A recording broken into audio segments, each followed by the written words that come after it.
Hello, so these are some 25 tips to improve your mental health during quarantine. So 1, stick to a routine. Go to sleep and wake up at a reasonable time. Write a schedule that is varied and includes time for work and as well as self-care. 2, dress for the social life you want, not the social life you have. Get showered, dressed in comfortable clothes, wash your face, brush your teeth. Take the time to have a bath or a facial. 3, get out at least once a day for at least 30 minutes.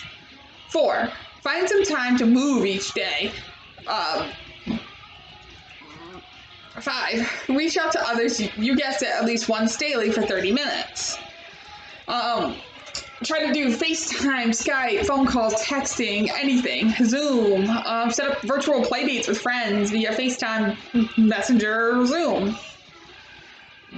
6, stay hydrated and eat well. This one may seem obvious, but stress and eating often don't mix well. And we find ourselves overindulging, forgetting to eat, and avoiding food. 7, develop a self-care toolkit. This can look different for everyone. A lot of self-care strategies involve a sensory component, so 7 senses are touch, taste, sight, hearing, smell, vestibular movement, and comforting pleasure. An idea for each: a soft blanket or stuffed animal, a hot chocolate, photos of vacations, comforting music, lavender, eucalyptus oil, a small swing or rocking chair, and a weighted blanket. A journal, an inspirational book, a mandala coloring book, bubbles, mint gum, that kind of stuff. 8, spend time playing with children. Children will rarely communicate how they feel, but they will often make a bid for attention. 9, give everyone the benefit of the doubt and a wide berth. 10, everyone find their own retreat space. So if you're living with a bunch of other people, find a place that you can be alone. It can be difficult, but expect behavioral issues in children and respond gently. They're going through this just like we are, and they might not be adjusting well.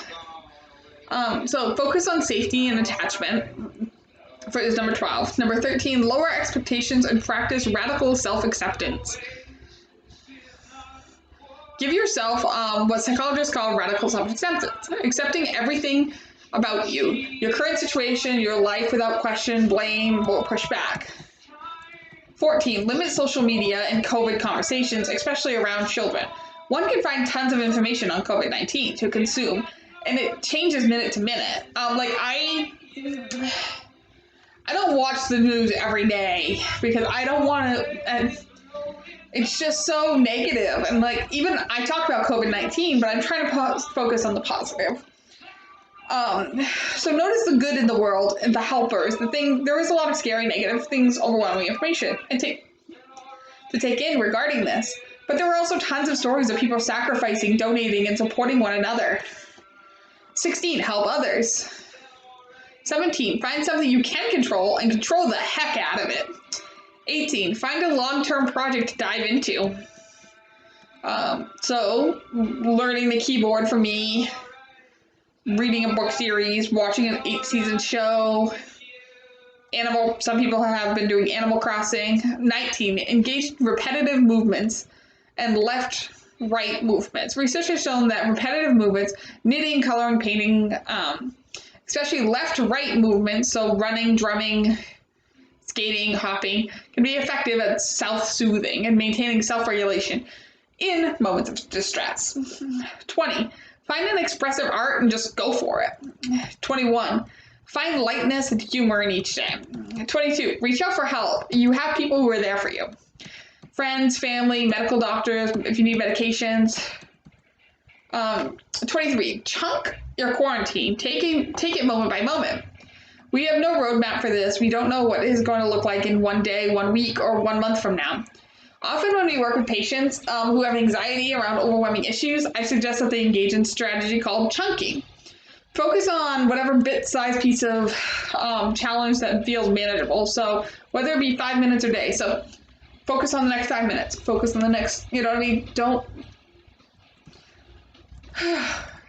try to look so far into the future that you scare yourself.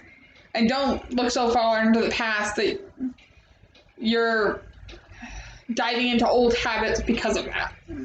So 24, remind yourself daily that this is temporary. It seems in the midst of this quarantine that it will never end, but it will. And 25, find the lesson. The whole crisis can seem sad, senseless, and at times avoidable.